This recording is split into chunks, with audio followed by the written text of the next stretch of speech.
Hey sirs, ladies, gentlemen, mums, good afternoon. My name's W1 Gav Payton, the Army Sergeant Major. You might have seen me around. Thank you very much for joining us. You're going to be a tough crowd, right? I can see that already.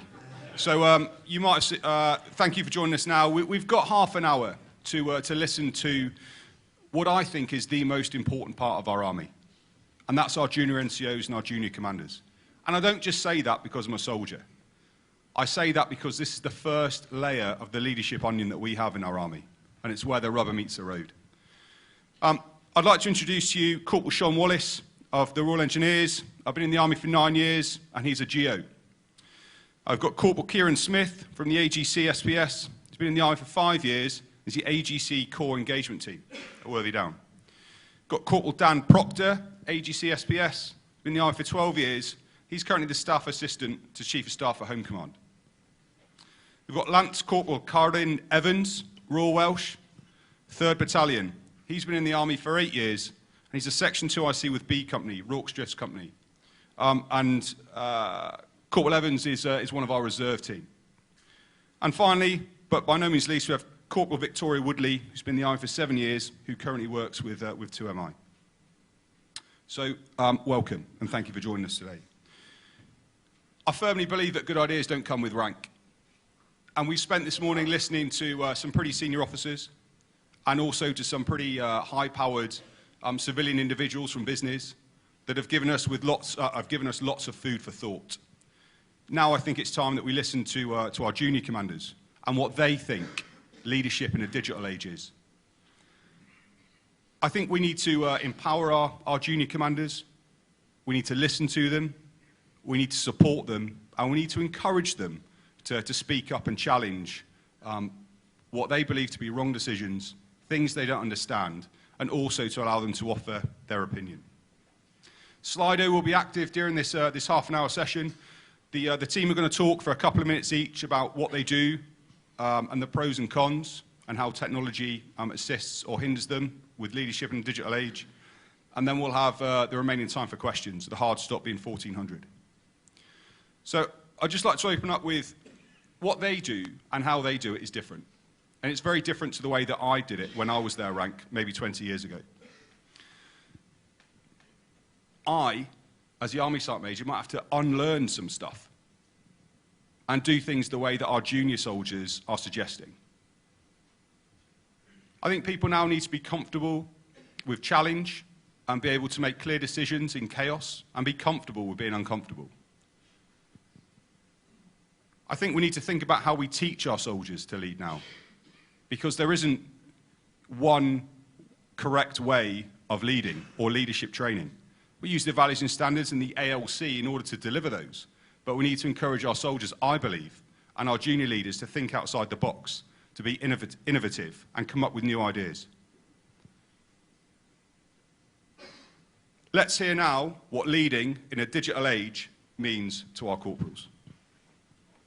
Hello, sirs, mums, ladies and gents. So I'm just going to touch on some of the geo sort of aspects of what I've seen change since I've been in the military for 9 years.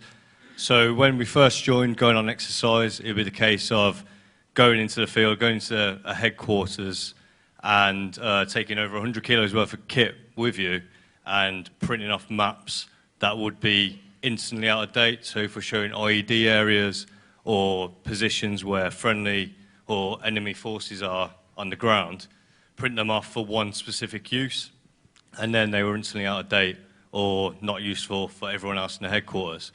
What we get to now, when we're going on exercise, is that the commander in the headquarters can have a laptop or a screen, and people on the ground can put positions of where they are, live track them on a personal device.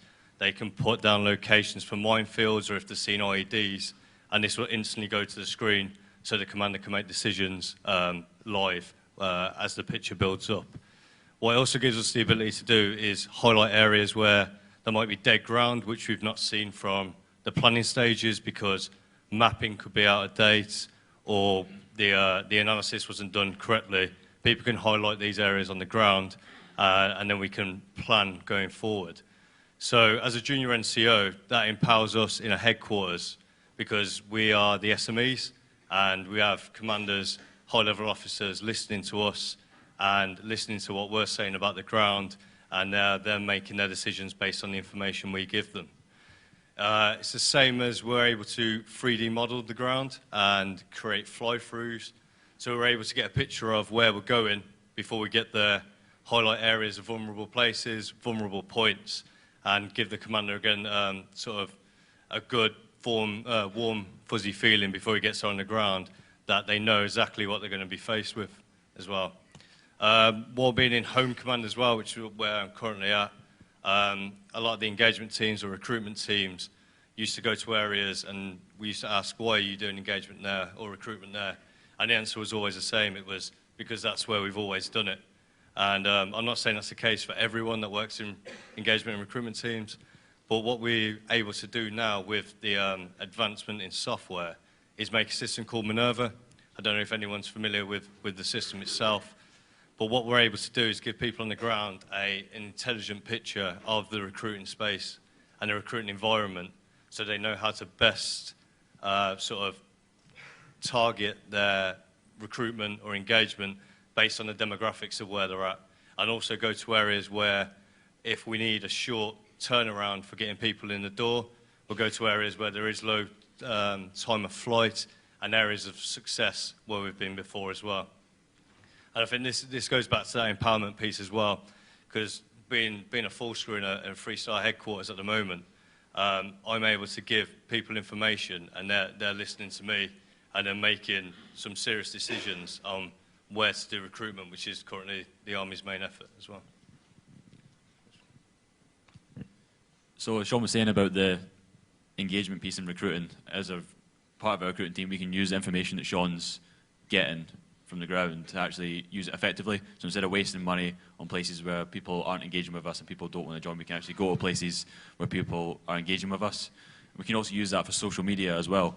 In my opinion, the Army have been using social media wrong over the past 10 years until very recently. So I think the Army has been using social media as more of an advertising platform instead of an engagement platform. As you've seen over the last couple of years, they've probably changed it into more of an engagement platform. Where you've seen the stuff on Instagram, the guys asking questions to soldiers, soldiers answering them in live time. And I think that's something that we need to develop on in the future. We've also got a thing called Army Insiders and Path Motion. So I'm one of them. And civilians can ask soldiers, serving soldiers, questions about day-to-day life in the Army, about what it's like, or any sort of questions they have. So they literally don't even need to leave the house to be able to speak to a serving soldier. So in the past, you would have to go to a careers office to actually speak to someone. It sort of bridges that gap between being a civilian and then being a soldier. In the past, it was more of like a secret community, and no one really knew too much about it. But now you've got that gap between someone sitting in the bedroom at home, looking at joining the Army, and then speaking to someone who's actually serving. So it serves that purpose as well. But as I'm sure you're all aware, you have to be careful with it as well. So social medias can be hacked, they can be manipulated, and then all the new privacy stuff that's coming out as well in terms of personal information. So if someone gets their hands on, I don't know, the Army Instagram page, you know, it could have severe consequences for the face of the Army and actually getting people through the door. Hi, so I'm going to talk about more of the normal work. So when I first joined the Army, everything was dealt with by emails and quite a restricted folder sort of network. So everything that was produced that could be used elsewhere was just kept within house. Over my time, I've seen programs introduced like MOS, okay, which was first introduced. It was meant to be this collaborative working sort of area, and to be honest, it didn't work very well. So people were reluctant to use it. So I was in a headquarters where the average age was roughly 45 years old. People weren't very tech savvy, so they rejected it and they just went back to their old ways. More recently, we've introduced SharePoint and Office 365, which is a lot better because it's a lot more user-friendly. And now I'm in another 3-star headquarters. I've been given the ability to go out and teach people. I'm the junior rank in our headquarters, but I've been empowered to go up and teach people how to use the software, and it's becoming more and more effective. So people can be sat, like as you are now, on their phones, iPads, and they can see the information that's been delivered in real time, and they can make comments on it and things like that. So as far as going forward, the army is becoming more mobile. So I've just delivered over 50 laptops to our full headquarters, allowing that work-life balance. So it allows people to get home, see their families, which I think is a really important thing, which I think is lost, especially in the headquarters sort of area. And yeah, it just means, like I said, the collaborative working it's much more impressive. And I say that's the way the army should be going, is to try and encourage people to work together. All right, so there's no doubt that the digital age is definitely here. The way I see it, it's brought some pros and cons. It's definitely like streamlined reporting. It's easy access for training aids. But obviously, there's some downs. The death by PowerPoint, we've all been through that. The social media aspects, can cause us a bit of trouble. And there's always the frustrations when it doesn't work, especially with my role when we're in the field, the problems that we have with Bowman. That's a big one for us, as I see it. But as a reservist, technology has definitely helped me in a day-to-day kind of running of my section. I know we're not supposed to use WhatsApp, but without WhatsApp, I couldn't communicate with my guys because we don't see each other on a day-to-day basis. So it's the main way that I can communicate with my guys. Obviously, we can't use it for official stuff, and that's where we move on to kind of Defence Connect and that kind of thing. But with Defence Connect, it needs to be a bit more user-friendly, because the way I've seen it, yeah, all the information's getting pushed out there from my chain of command, but my troops aren't utilising it. So there needs to be something done there, I see, to make it more user-friendly and encourage them to use it a bit more. But as well, with reserves, I see it that this kind of digital age has moved in so fast that, yeah, the younger generation can pick it quite easily, but there's also a reluctance for change up in the higher end. So especially those kind of sergeant majors that have done their 22-year service and now come into the reserves. There's a definite reluctance there with them.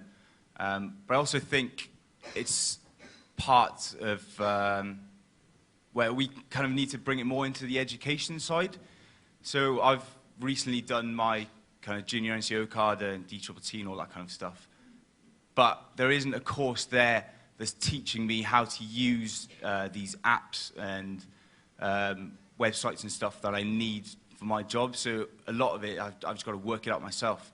And I don't see that as the most efficient way. So I think that we should be, pushing more training into this kind of tech-savvy stuff that we're going towards.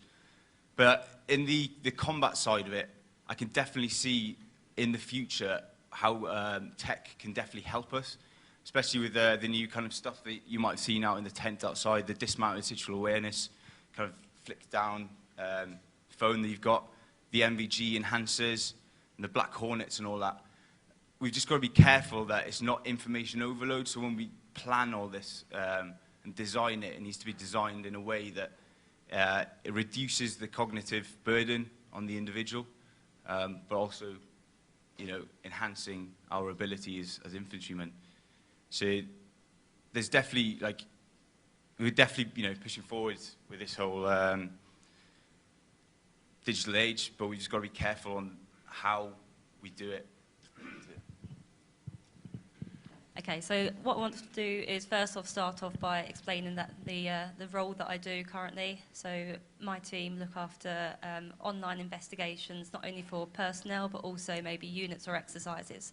So we're in quite a privileged position to actually go online and have a look over what sort of presence someone has on social media, what information they're putting out, and also maybe identify any security concerns, whether it be a false account putting out fake information, which might get confused when the military are trying to put their message out. So myself, I can go on and look at someone from whether it be a private all the way up to a general. So I'm in quite a privileged position to have a look into their life and see what is out there. But also I need to be quite aware of different social media platforms that are out there and different bits of technology that we're all using. There's vast amounts of information out there right now, and technology can help us massively, not only giving us information in places that we've never thought to look, but it also cuts down the amount of time that we've got to spend looking for that information. So within my team, obviously I've touched on, there's a lot of different platforms out there, a lot of different apps, a lot of different platforms that we can go on and get various amounts of information. And successful leaders aren't always the people with the most expertise and the most knowledge there. Sometimes you need to lean on the junior ranks. So of the younger generation that are coming through, a lot of them can be a lot more tech savvy and understand what systems are out there, how best to use them. So our team uses that information. We use each other to touch on what someone knows and shares it, not only up and down the chain, but the junior ranks are also helping to increase knowledge of the senior ranks. So it's a great position to be in, whereby you can sit there and tell a general, okay, this is how you should better use technology, these are the security implications, and you're in quite a good position as a junior, because not everywhere else gets to do that. Great, thank you very much for your insights. Just a couple of points from me before we open up for some questions. Although I don't lead at this level, and you could arguably suggest that I don't command anything as the Sergeant Major of the Army. I support CGS and everyone else. But one of the things for me, for example, in the digital age, social media. So social media essentially is like allowing anybody at any time to walk in my office. That's what it's like. And we have to be able to manage that. So it's like having my door open all day, every day, 24 hours a day for anyone to walk in and ask me a question, which I welcome.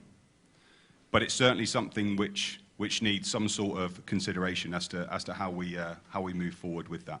It's a great tool for me as the Sergeant Major because I get to stay connected with soldiers, and they approach me, and it's great. So I can interact and engage. I think it's fair to say the future is here. You know, if you go back and look at some movies 30, 40, 50 years old, and you will see that, all right, I'm not talking the Millennium Falcon or a TIE fighter, but we're not far from it. And you look at some of the stuff that can be done and things we can achieve 30, 40 years ago, that would have been the future. The future is here. And that leads me to the pace of change. I see it at my level. I see it and I hear it from most people that I go and see throughout the Army, is that change is happening all the time. But we need to change. Change is healthy. People know what they like and they like what they know. If they don't like change, they're going to like irrelevance even less. We've got to continuously keep changing because that's what our enemies, adversaries, and our competitors are doing. We've got to stay on the front foot. I see lots of people trying to look for the 100% solution. That'll never work. So we need to be comfortable being uncomfortable, being able to lead and make decisions in chaos, and be able to do that. And like I said at the beginning, I don't think there's any one way in which we can teach people how to do that. I think one of our greatest strengths is our diversity, and the fact that people don't all think the same, and nor would I want them to. And as we move forward and leading in the digital age, where the information flow is so fast, and your reactions are reactions of need, not reactions of the mail, the mail deliverer. It's certainly going to be an exciting and interesting time. Hopefully you've had a little bit of an insight now as to what our junior NCOs think about what they do, how technology has helped them, and potentially how it can hinder them. A couple of things that they've mentioned. So we've had challenge culture. We've discussed. Court Wallace, mentioned that this is the way that it's always been done. That's a really dangerous quote. We had Corporal Smith talking about using the digital age to recruit, and I think we'll see Home Command have done an amazing job with that. We've had Corporal Proctor talk about collaborative working. These are all things that I hear floating around in the 4- and the 3-star space, and we've got our junior NCOs talking about it, which is great. And we've got Lance Corporal Evans talking about the digital age and how it is here. And finally, Corporal Woodley talking about looking at things online and the threats to that. If Corporal Woodley can see where you are, where you live, what you do, who your family is, then so can anybody else with her capability. And that's something that we've got to make sure that our soldiers do understand.